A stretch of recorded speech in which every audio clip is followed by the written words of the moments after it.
एकादशी 24 एकादशी होती हैं। वैष्णव महात्मा 24 एकादशी व्रत रहते हैं और सन्यासियों में भी रहते हैं। इसका एकादशी व्रत मनाने की परंपरा परमहंस महाराज अनसुईया में जब रहते थे उस समय किसी ने आके कहा कि आज एकादशी है, देव प्रबोधिनी एकादशी। तो परमहंस महाराज जी ने कहा कि बैरागी लोग 24 एकादशी करते हैं, तुम लोग एक भी नहीं करोगे। ऐसा उनके मन में विचार आया और एकादशी का व्रत रख दिया गया। जब व्रत रखा गया तो बहुत सारा भोजन, ये प्रसाद बनाया गया, फलहार, उसमें भोजन से अधिक खर्च आया। एकादशी पूर्ण हुई तो परमहंस महाराज जी कहे कि एकादशी व्रत में प्रतिदिन के भोजन से 4 गुना खर्च अधिक आया। तो भोजन से ज़्यादा खर्च आना ही है। देसी घी सब कुछ बनना है, देसी घी में हलवा बनाओ चाहे और खीर बनाओ, कुछ भी बनाओ। तो ये परंपरा है देश के अंदर बहुत प्राचीन, एकादशी व्रत वाली। इसके पीछे कहानी ये है कि एकादशी का व्रत अम्बरीश ने रखा था, राजा अम्बरीश, और उसने एकादशी व्रत रखा, उसका दूसरे दिन पारायण किया जाता है। उनके गुरु थे दुर्वासा ऋषि। तो उस समय के नियम के अनुसार ऐसा रहा कि पहले दुर्वासा को भोजन कराएं तब पारायण पूरा हो। पारायण का समय था सुबह 7 बजे। दुर्वासा समय पे नहीं पहुँचे और पारायण का समय निकलता जा रहा था। अम्बरीश ने तुलसी का पत्ता खाया, पारायण पूरा किया। दुर्वासा पहुँचे तो उन्हें बहुत क्रोध आया, मेरा शिष्य मेरी बिना आज्ञा के पारायण पूरा कर लिया, मुझको निमंत्रण देने के बाद खिलाया नहीं। क्रोध आया तो उन्होंने अपनी जटा से एक बाल निकाल के उसको कृत्या बनाया, अम्बरीश के पीछे छोड़ा। अम्बरीश हाथ जोड़ के खड़े थे, भगवान के भक्त थे। जब कृत्या अम्बरीश की तरफ गई तो चक्र जो है अम्बरीश की रक्षा में उतर आया। जब चक्र अम्बरीश की रक्षा में उतर के आ गया तो कृत्या उलट के दुर्वासा ऋषि की तरफ चल दी। पीछे पीछे चक्र, आगे कृत्या, उसके आगे दुर्वासा। दुर्वासा ऋषि की उत्पन्न की हुई कृत्या उन्हीं के पीछे दौड़ पड़ी, उन्हीं को समाप्त करने के लिए। और अम्बरीश की रक्षा में भगवान का सुदर्शन चक्र था, वो कृत्या का पीछा किया, कृत्या दुर्वासा का। इस तरह 1 साल तक भ्रमण करते रहे ऋषि दुर्वासा। फिर उनको सुझाव दिया कि जाके अम्बरीश के चरणों में गिरो तो ये चक्र और कृत्या आपका पीछा छोड़ेंगे। तो जब अम्बरीश, राजा अम्बरीश के पास पहुँचे उनके चरणों में गिरने के लिए, तो अम्बरीश उनके भक्त थे, शिष्य थे, वो क्या चरणों में गिरते, अम्बरीश ही पहले गिर गए। तो इस तरह से कृत्या सुदर्शन चक्र से पीछा छूटा। ये तो कहानी इस एकादशी व्रत से जुड़ी हुई कहानी है, पर यह पारायण के समय की घटना है। अब एकादशी व्रत क्या है जो अम्बरीश ने किया और क्यों किया, हम क्यों करते हैं उसको। अम्बरीश ने किया, दुर्वासा के साथ घटना घटी, महर्षि दुर्वासा के साथ, और उस घटना को युगों बीत गए। हम लोग किस लिए करते हैं, किस लिए इन उत्सवों को मनाया गया, किस लिए ये एकादशी व्रत रखा गया। इस एकादशी को देव प्रबोधिनी एकादशी भी कहते हैं।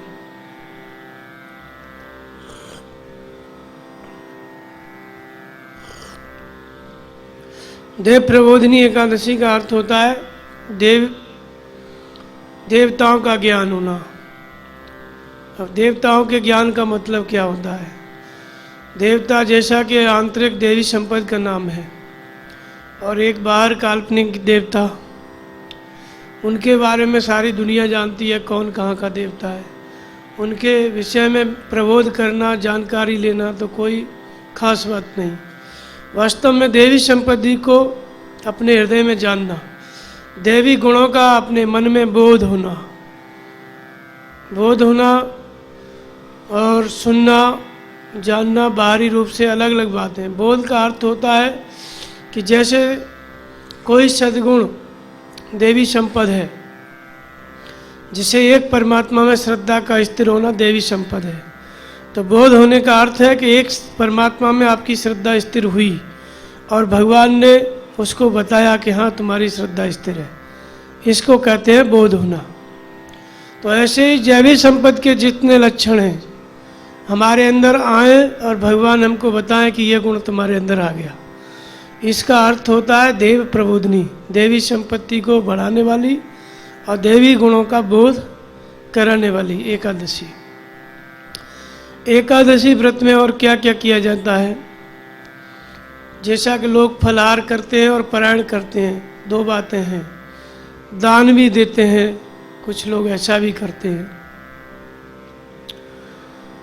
पर यह परंपरा महर्षियों ने या अमरीश राजा से अभी तक चली आ रही है।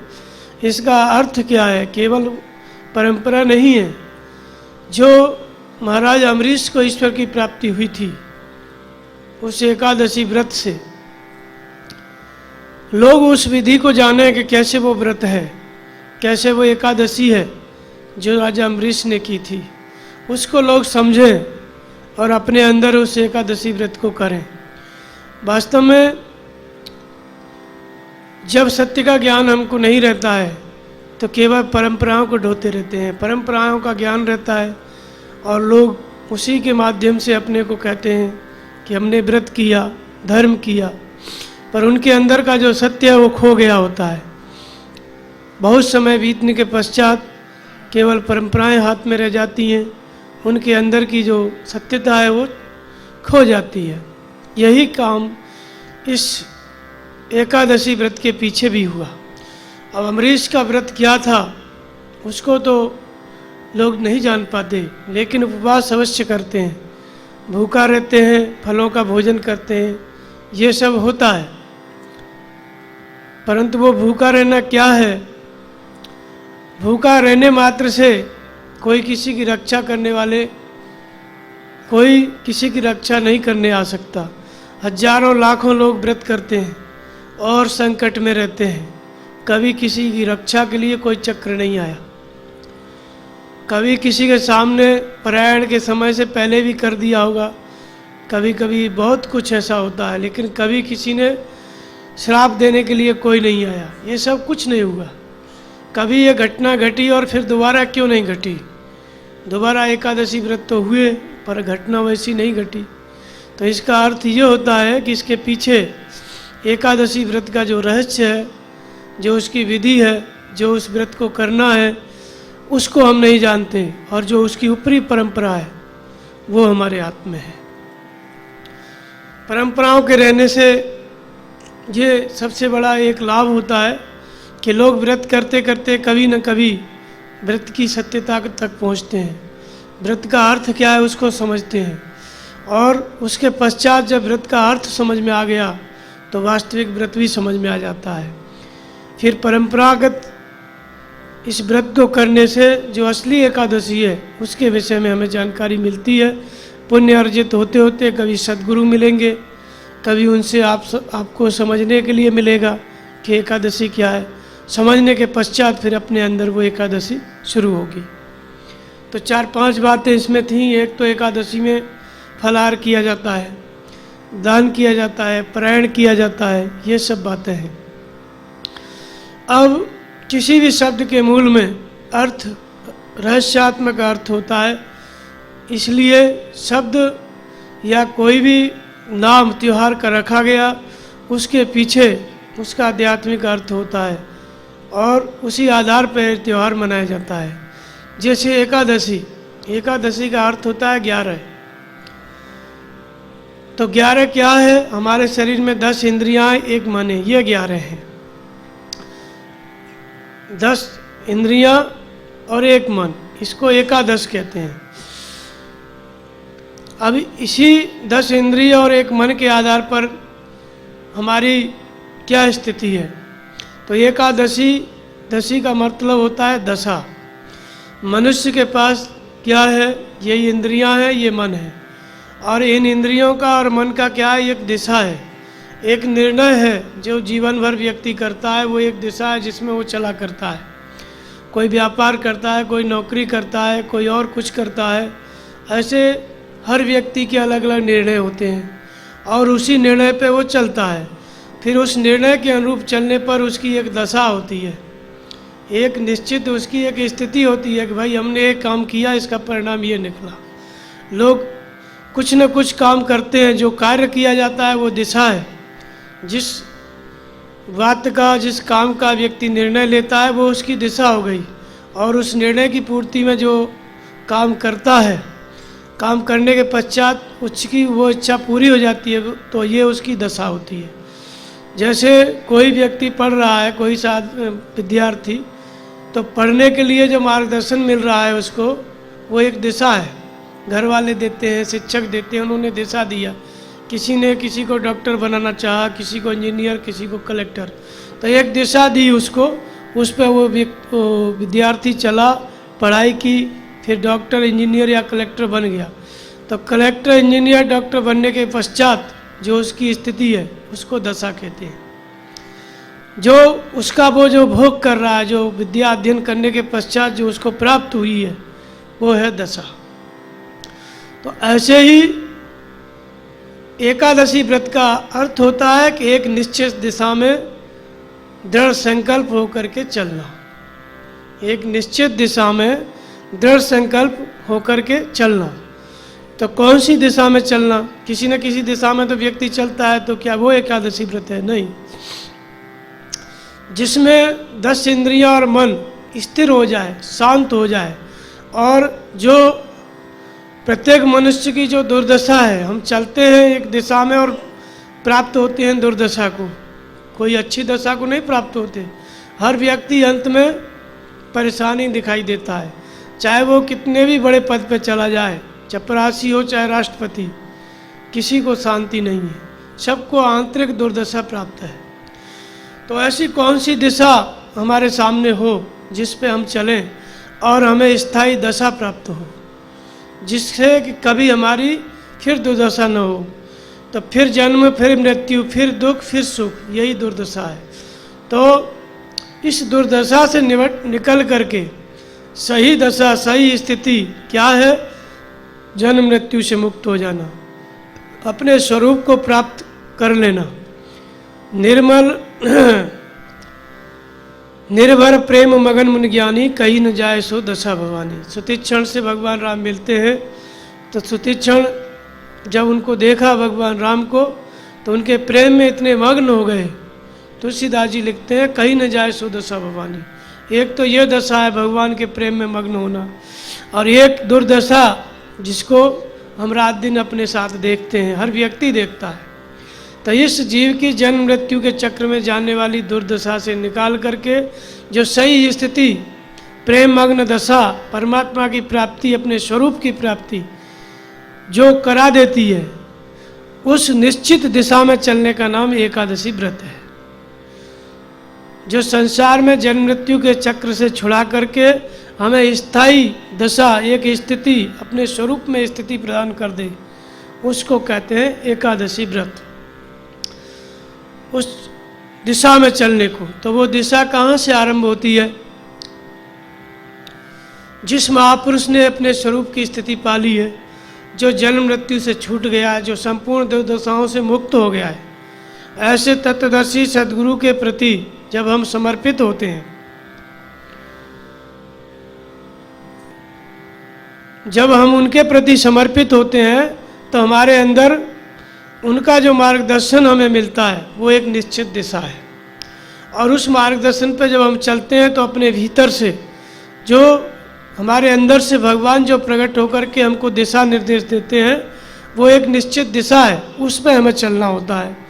जैसे कि स्थान स्थान पर दिया गया है कई उदाहरणों से।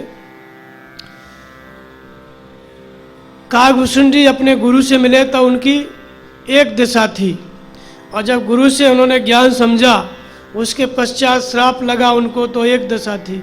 इसके पश्चात जब उनको 1000 जन्म भोगने के पश्चात जब उनके घर वालों ने पढ़ाना चाहा तो उन्होंने पढ़ने से इनकार कर दिया और कहा कि प्रेम मगन मोए कछु न सुहाई, हारे पिता पढ़ाई पढ़ाई।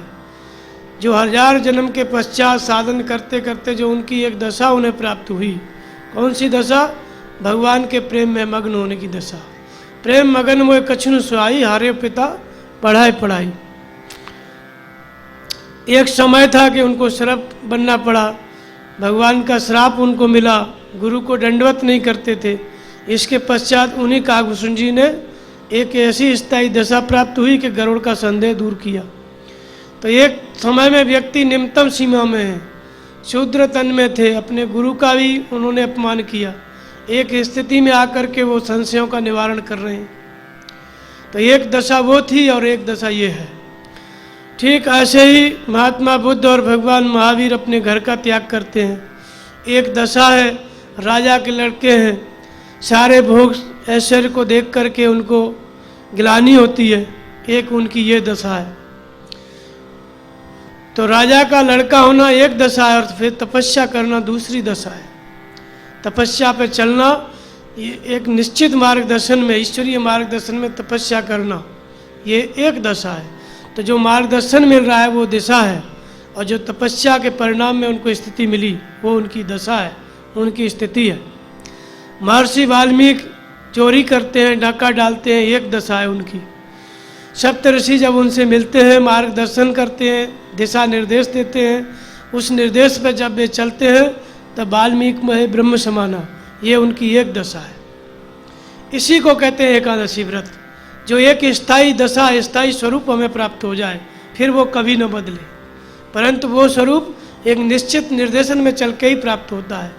उसके कोई बाहरी साधन नहीं है, स्वयं वो एक परमात्मा आपको निर्देशन करे, फिर उसके निर्देशन में आप चले, तभी उस परमात्मा को जान सकते हैं। और जानने के पश्चात जो आपकी स्थिति होती है उसी को एक दशा कहते हैं, एक ईश्वर के निर्देशन में चल के।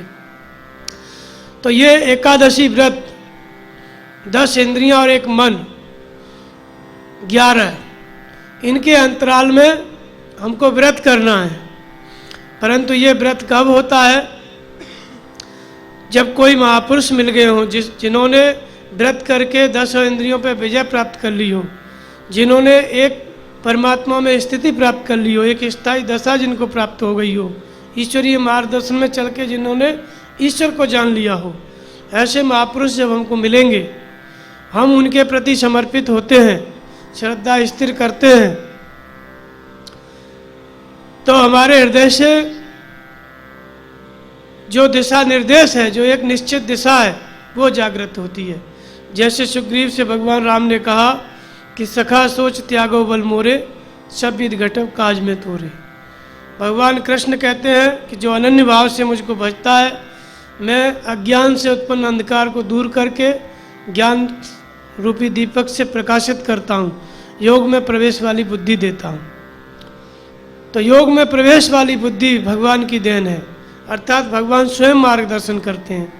तो जब सद्गुरु के प्रति समर्पित होते हैं, श्रद्धा स्थिर होती है, तो हम हमारे हृदय से हमारी आत्मा जागृत होकर के मार्गदर्शन करने लगती है। जब तक भीतर से भगवान की बात समझ में नहीं आती, तब तक गुरु महाराज जो बाहर से बता रहे हैं उसी दिशा में हमको चलना है। उस दिशा में चलना, अपने 10 इंद्रियों और मन को गुरु के आदेश के अनुसार ले चलना, एकादशी व्रत है। व्रत क्यों कहा गया? व्रत का अर्थ होता है किसी संकल्प को पूरा करने के लिए प्रण करना। तो संकल्प क्या है? एक ईश्वर को प्राप्त करना। अब इसमें व्रत क्या है? जो भीतर से भगवान दिशा दे रहे हैं, निर्देश दे रहे हैं, बता रहे हैं, उनकी बात को समझना और समझ करके उसका पालन करना, ये व्रत है। तो क्या निर्देश देते हैं गुरु महाराज, क्या भीतर से भगवान निर्देश देते हैं? तो व्रत में क्या किया जाता है? फलाहार किया जाता है। फलाहार करने का अर्थ होता है फल की इच्छा का त्याग करना। जैसे हमारी इंद्रियां, हमारा मन, 10 इंद्रियां और एक मन, ये निरंतर भोजन कर रहे हैं। कहाँ भोजन कर रहे हैं? संसार में। मन का काम है विचार करना, सोचना, योजना बनाना। इंद्रियों का, शरीर का काम है पदार्थ इकट्ठा करना। ये निरंतर अपने अपने विषयों में रमण कर रहे हैं, इनका भोजन कर रहे हैं। हर इंद्रिय का अपना विषय है, मन का अपना विषय है, उसी को ये खा रहा है दिन रात। तो इनके अंदर इनको हमें व्रत कराना है। क्या व्रत कराना है? कि इनका संयम करना है। इनके अंदर, मन के अंदर, इंद्रियों के अंदर ये अपनी विषयों की तरफ न जाएं। जो फल ये चाहते हैं हमारा मन और इंद्रियां, उसका हमें त्याग करना है। तो इंद्रियों के विषयों का त्याग करना, 10 इंद्रियां और एक मन, इनके जो विषय हैं इसका त्याग करना, फलाहार करना है। क्योंकि जो चाहते हैं वो फल चाहते हैं, कामना की पूर्ति चाहते हैं। तो इनकी कामना की पूर्ति न करने देना, इसका नाम व्रत है। ये निर्देश कौन देता है? ये दिशा कौन देता है? सद्गुरु देता है। 10 इंद्रियों का संयम करो, मन का संयम करो, तब तुम्हें स्थायी दशा प्राप्त होगी, तब एकादशी व्रत पूरा होगा। तो व्रत क्या है? उपवास करना। उपवास करने का अर्थ होता है उप माने आत्मा, जो आपके सबके अंदर है। वास माने समीप, उसके पास में रहो। तो आत्मा के पास में रहने का अर्थ होता है कि सद्गुरु का जो आदेश है उसके पास रहो, या अंदर से जो भगवान बता रहे हैं, जो आदेश दे रहे हैं, उसके पास रहो। तो उसके पास रहने का मतलब होता है व्रत करना। उसके भगवान के आदेश के अनुसार चलने का अर्थ होता है कि ईश्वर प्राप्ति के लिए जो कुछ आवश्यक है उसकी पूर्ति करना, उस संकल्प को पूरा करना।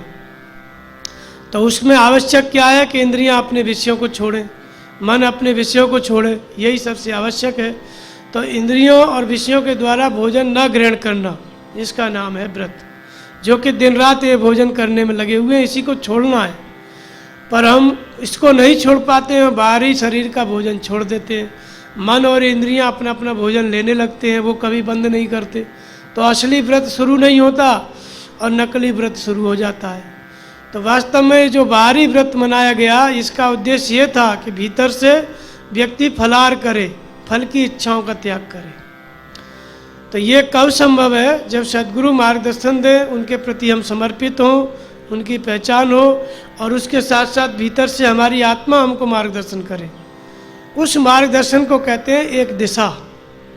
उस मार्गदर्शन को क्या कहते हैं? एक निश्चित दिशा। जैसे भगवान राम ने सुग्रीव से कहा कि सखा सोच त्यागो बल मोरे, शब्द घटव काज में तोरे। मैं सोच करके देता हूँ, तू सोचे मत। सोचना ही तो दिशा निश्चित करना है। बुद्धि जब निर्णय लेती है सोच करके, उसी को दिशा कहते हैं। उसी दिशा में मनुष्य चलता है। भगवान यहाँ कहते हैं कि तू मत सोच, मैं सोच के दे रहा हूँ, तू अपनी बुद्धि में केवल धारण कर। तो भगवान जो सोच के दे वही हमारी दिशा बन जाए, उसी दिशा में अपने शरीर को, मन को, इंद्रियों को चलाएं। तो ये 10 इंद्रियां और एक मन उसी दिशा में चलें। तो इन 11 का हो गया क्या? एकादशी व्रत। और क्या करना है? फलाहार करना है, फल की इच्छा का त्याग करना है, विषयों का त्याग करना है। और किसके समीप रहना है? उपवास। आत्मा के निर्देशन में, भगवान के निर्देशन में, गुरु महाराज के निर्देशन में चलेंगे तो हम किसके पास में हैं? आत्मा के पास में, उपवास में है। उप माने आत्मा, वास माने समीप रहना।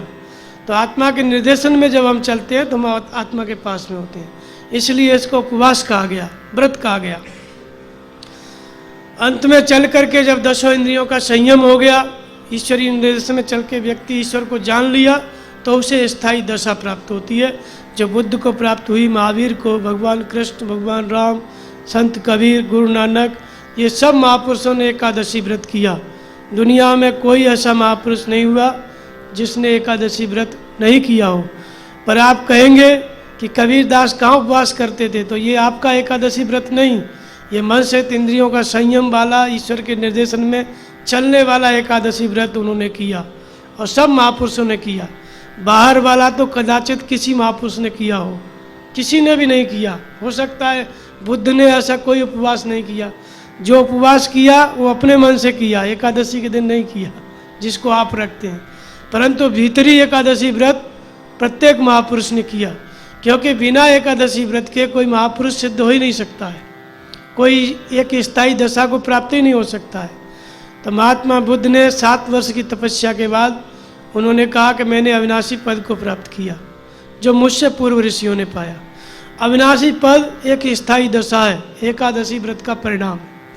एक 10 इंद्रियां और एक मन जब संयमित हो गए एक निश्चित दिशा में तपस्या में चल करके, तो एक स्थायी दशा महात्मा बुद्ध को प्राप्त हुई, संत कबीर को प्राप्त हुई। संत कबीर भी एक निश्चित दिशा में चले, एक मार्गदर्शन में चले। उन्होंने अपने भजन में कहा है कि शब्द से प्रीत करे सो पावे। जो शब्द से प्रेम करेगा वो भगवान को पाएगा। शब्द क्या है? शब्द भगवान की वाणी है। शब्द हमारा आदि का पल पल करहु याद। जो आदि है, परमात्मा अनाद है, उससे ये शब्द रिले है। ये किस लिए शब्द आपको मिल रहा है कि इसको पल पल याद करो। जो कुछ भी काम करना है, किधर भी चलना है, तो भगवान ने क्या शब्द दिया, क्या निर्देशन दिया, उसको अपनी स्मृति में याद करो। वही आपकी दिशा है। उसी दिशा में मन को और इंद्रियों को चलना है। उसी का नाम एकादशी व्रत है। तो संत कबीर ने भी किया, गुरु नानक ने नहीं किया, सब ने किया। कोई भी महात्मा इस एकादशी व्रत को पूरा किए बिना महापुरुष नहीं हो सकता है, चाहे दुनिया के किसी भी कोने में हुआ हो। परंतु अब ये परंपरा केवल हिंदुओं की लगती है इस व्रत के हिसाब से, और किया सब महापुरुषों ने, बाहरी नहीं भीतरी व्रत किया है। तो इस तरह से ईश्वरीय निर्देशन में चलना एक दिशा है, और चल करके ईश्वर को प्राप्त कर लेना एक दशा है, एक स्थिति है। और ये मार्गदर्शन में चलने का नाम ही एकादशी व्रत है।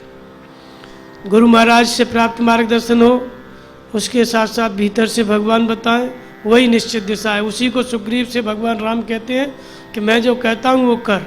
उसी को भगवान कृष्ण अर्जुन से कहते हैं कि तू मेरे आदेश का पालन कर, जो मैं कहता हूँ वो कर। भगवान कृष्ण के आदेश का पालन अर्जुन ने किया, उसकी भी दशा सुधर गई। नहीं, वह भी युद्ध के आरंभ में भ्रमित था, भगवान की बात माना, फिर युद्ध आरंभ हुआ, शांति की स्थापना हुई, तो दशा बदल गई ईश्वरीय निर्देशन से। तो हमारी जो निश्चित दिशा है, जिसमें हमें व्रत करना है, उपवास करना है, त्याग करना है, वो भगवान का आदेश है, गुरु महाराज का आदेश है, जो हमारी दिशा है। और उसमें चल करके स्थिति प्राप्त कर लेना दशा, व्रत पूरा हुआ। अब अम्बरीश राजा का जो कथानक है, इसको भी हम समझेंगे कि इसका अर्थ क्या है। अम्बरीश का अर्थ होता है, अंबर माने होता है आकाश, ईश माने होता है इच्छा। आकाश, इच्छा, ये दो अलग अलग शब्द हैं। क्या मतलब हुआ इसका? तो जब आप देखेंगे, रामायण पढ़ेंगे, तो उसमें आता है नीलाम्बुज श्यामल कोमलाम्बुम सीता समारोपित वाम भागम। ये भगवान के विषय में, ये नीला जो कलर है, जो आकाश है, इसको कहा गया है विष्णु। इसी विष्णु को राम कहा गया है। विष्णु को, विष्णु के अवतार को ही राम कहा गया है। तो आकाश का अर्थ होता है विष्णु हो जाना, आकाशवत हो जाना। आकाशवत हो जाने का अर्थ है विष्णु हो जाना। विष्णु का अर्थ होता है विश्व में अणु रूप में व्याप्त सत्ता, जो कण कण में व्याप्त परमात्मा है, इसलिए उसका एक नाम विष्णु है। जो अणु रूप में व्याप्त है, इसलिए उसको क्या कहते हैं? विष्णु कहते हैं। क्या अणु रूप में व्याप्त है? वास्तव में आकाश सर्वत्र व्याप्त है। आपके शरीर के अंदर भी है, बाहर भी है, एक एक कोशिका के अंदर है, एक एक जीवाणु के अंदर है।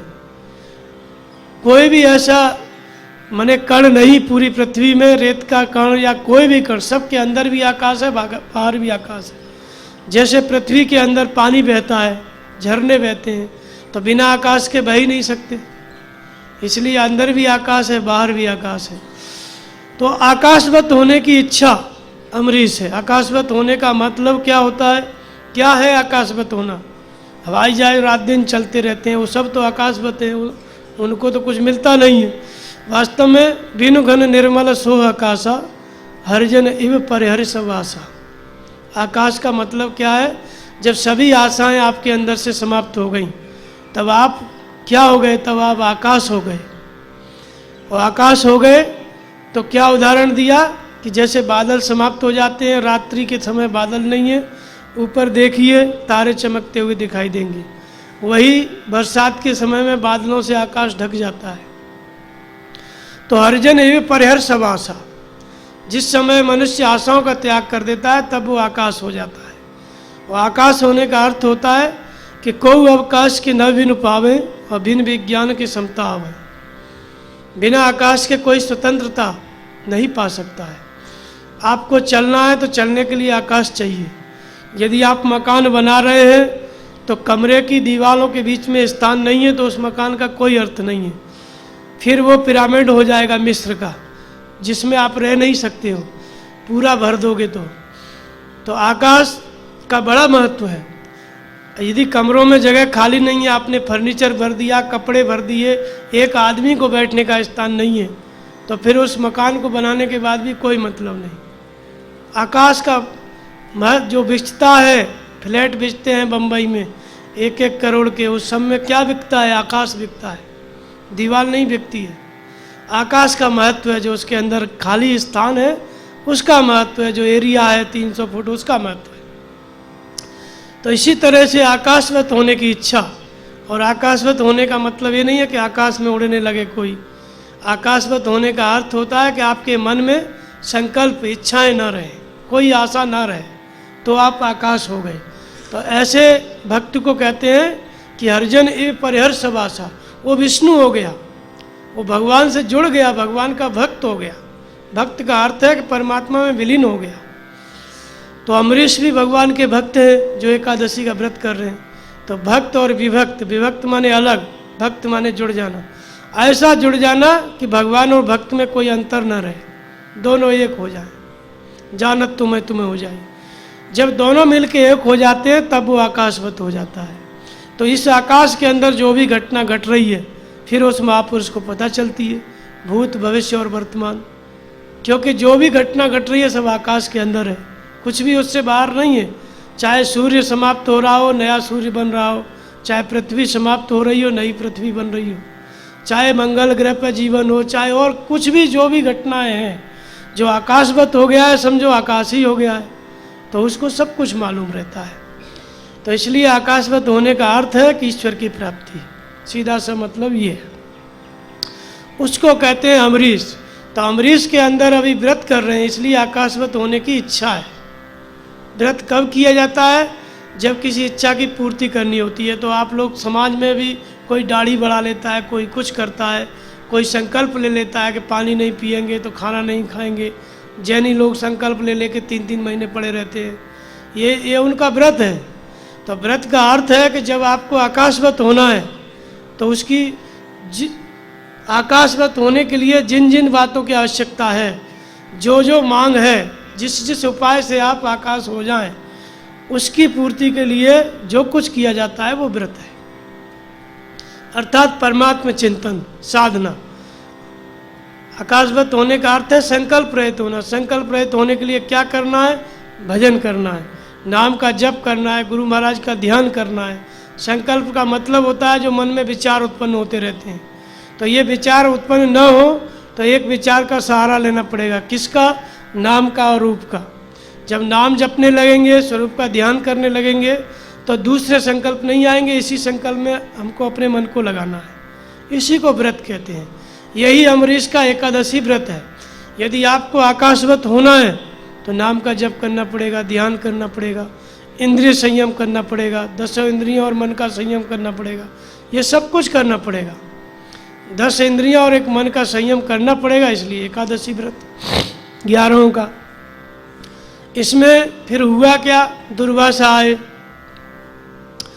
दुर्वासा आने के बाद वो नाराज हो गए अमरीश से। तो उन्होंने क्या किया? कृत्या प्रकट कर दिया। एक तरफ अमरीश व्रत कर रहे हैं, दूसरी तरफ कृत्या प्रकट हो गई।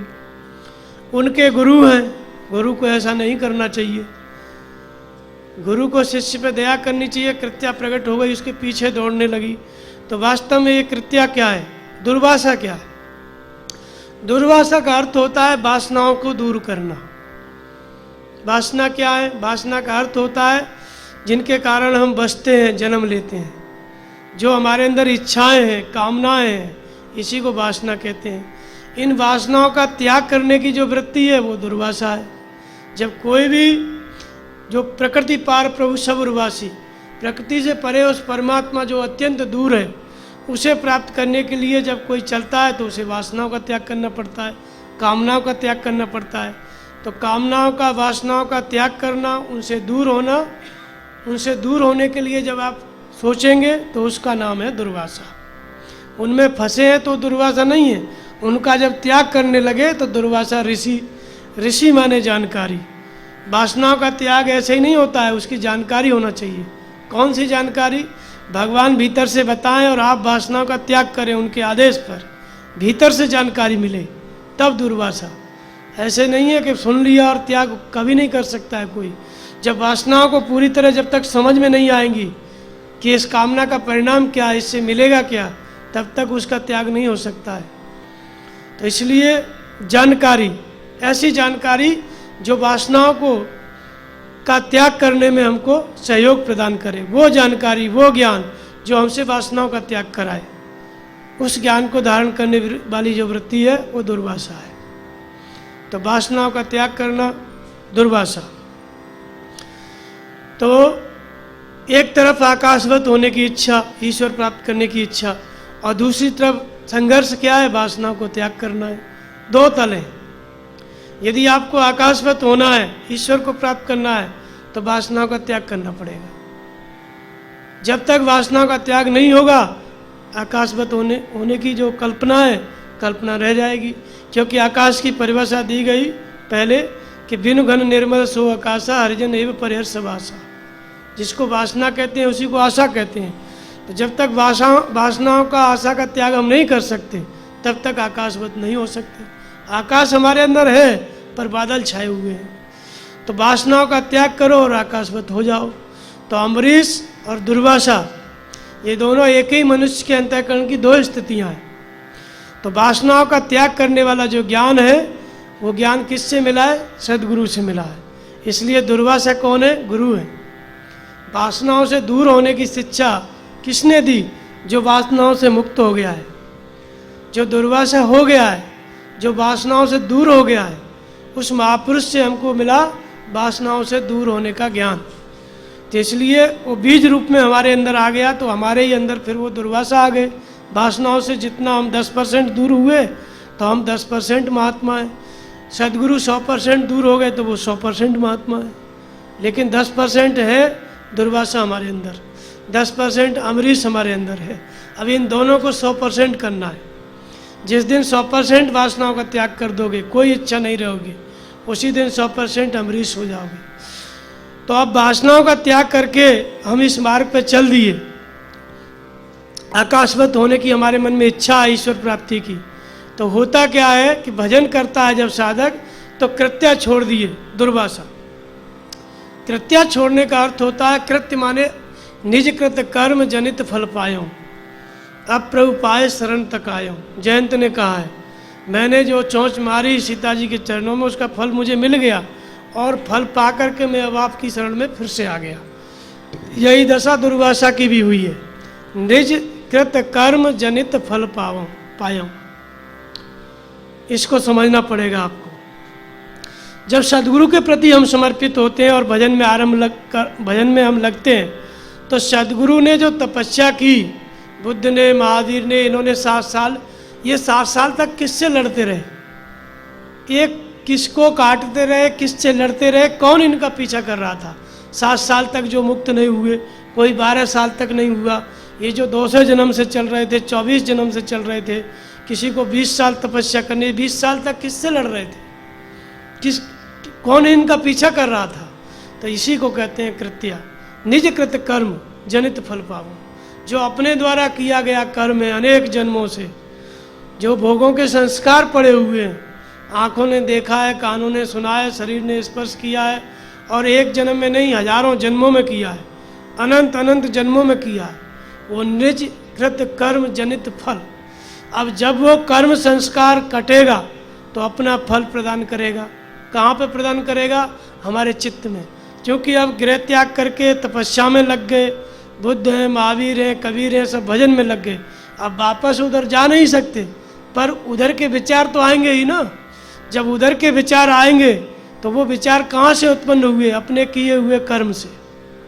जो कुछ हमने इससे पहले किया वो हमारी स्मृति में संस्कार रूप में जमा है। और अब हम भजन आरंभ किए, एकादशी व्रत आरंभ किए, वासनाओं का त्याग आरंभ किए, तो वही वासना जो हमने अनंत जन्मों में भोगी हैं उनका फल भोगा है, वो स्मृति व संस्कार रूप में है। जैसे ही भजन आरंभ करते हैं फिर वासनाओं के चिंतन आरंभ हो जाते हैं, कामनाएं, इच्छाएं, जिन चीज़ों को कभी याद नहीं किया वो स्मृति में आने लगती हैं। जो 20 साल पहले भूल गए वो 20 साल पहले वाली चीज़ 20 मिनट में दिखाई देने लगती है। तो अपने द्वारा किया हुआ कर्म वही कृत्य है। जब वासनाओं का त्याग करते हैं, त्याग के साथ ही उसमें से उत्पन्न होता है। जिस चीज़ से आप दूर हटोगे वही चीज़ आपके चित्त में बार बार आएगी। ये भजन का नियम है। जब आप नाम जप में मन को लगाओगे, जिस बात से मन को हटाओगे वही बार बार आके खड़ा हो जाएगा। तो वो जो खड़ा हो जाता है वो क्या है? वही कृत्य है, वासनाओं के, कामनाओं के त्याग से उत्पन्न हुई है। जब कामनाओं का त्याग करते हैं तो कामनाओं के ही चिंतन आने लगते हैं, क्योंकि कामनाएं समाप्त तो हुई नहीं है। जैसे जैसे आप दूर हटाओगे वैसे वैसे और आएगा। जितना मन को संसार से हटाओगे उतना ही मन भागता है उसमें। तो जो कर्म संस्कार है और संस्कारों से उत्पन्न जो मन में चिंतन उठता है उसी को कृत्या कहते हैं। ये 1 वर्ष तक, 12 महीने तक, 1 वर्ष तक ये पीछा किया, जब तक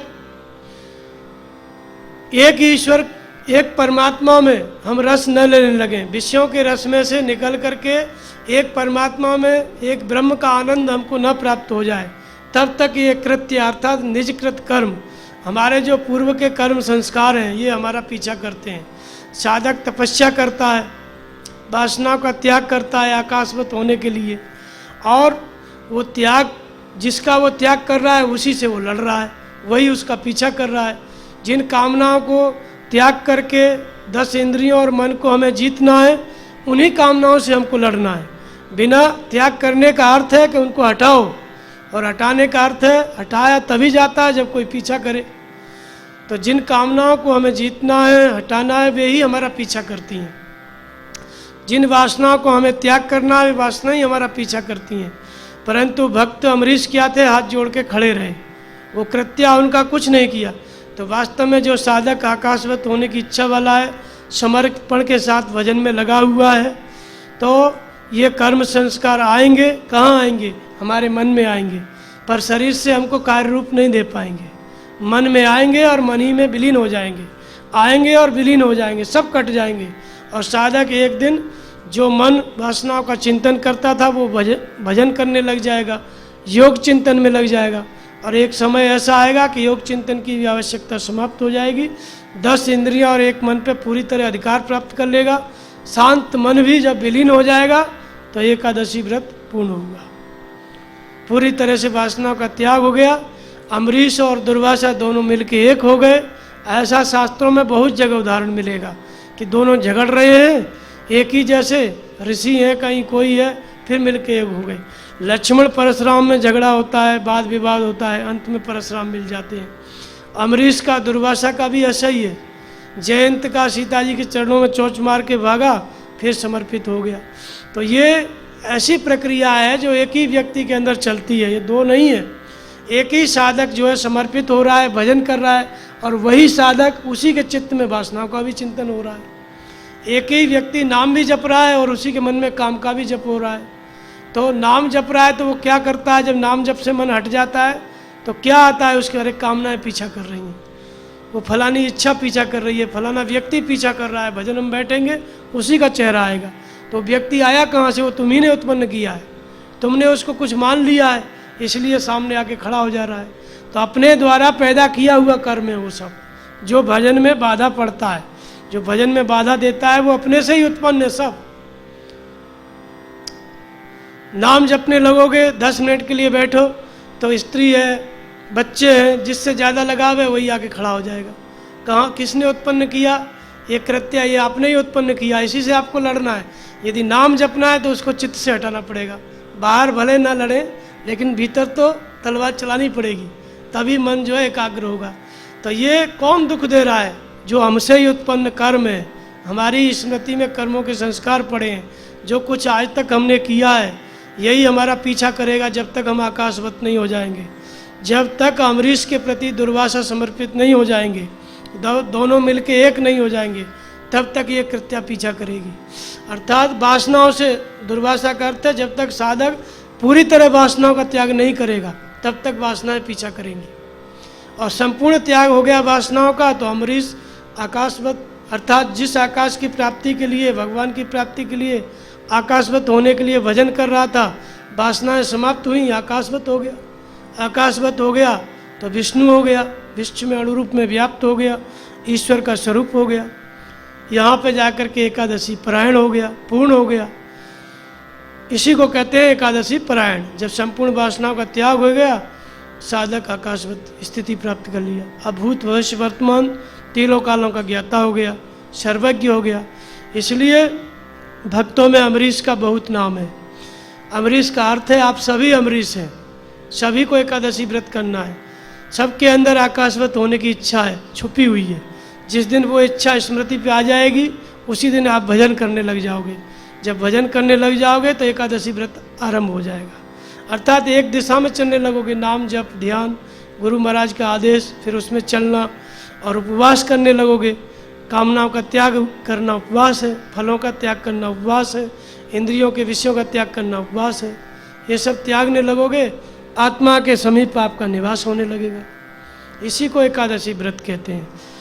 स्थिति मिलने के पश्चात ये व्रत पूर्ण हो जाता है। बोलिए श्री सद्गुरुदेव भगवान की।